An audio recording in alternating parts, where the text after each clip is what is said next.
processing fee for asylum applications, President Trump penned a presidential memorandum proposing a processing fee on asylum applications in an effort to stem the tide of migrants from Central America. He further ordered his Attorney General and acting Homeland Security Secretary to implement more measures to improve the asylum system that he says is in crisis. Trump has given said officials 90 days to bring forth new regulations that need to include a 180-day adjudication of asylum applications, with very few exceptions. There has been no elaboration on the amount of the fee from either the White House or the Department of Homeland Security. What also is not being explained is how said refugees seeking asylum would be able to pay the processing fee. Furthermore, President Trump wants to prevent illegals from being given a provisional work permit and has called for revocations on permits for people who were denied asylum and for those people to be deported. The president has also directed Homeland Security to shuffle immigration officers as well as other staff to improve the integrity of adjudications and credible and reasonable fear claims, to strengthen the enforcement of the immigration laws, and to ensure compliance with the law by those aliens who have final orders of removal. Though the number is not fixed, what can be agreed upon is the fact there has been a marked increase in border arrests, a 12-year high since March. Trump suing to prevent subpoenas. In a further effort to prove campaign collusion, subpoenas were ordered to Dutch Bank and Capital One to procure financial statements pertaining to President Trump, his family, and their businesses going back decades.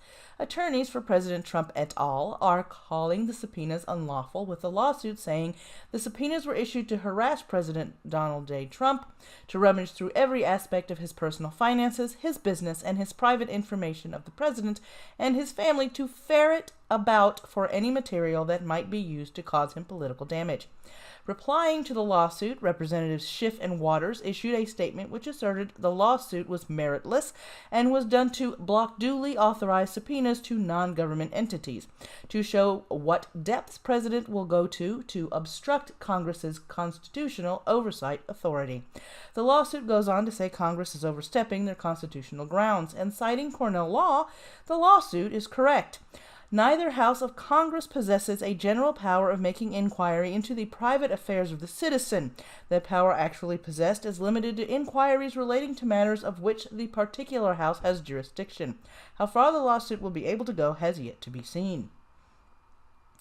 Infrastructure Showdown.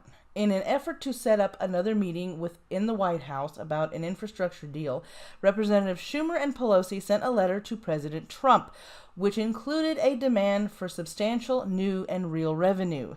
The letter also contained the subject of making climate-resilient infrastructure. The Republicans wish to expedite the permitting process for construction of energy and transportation projects, something that is not on the Democrats' radar.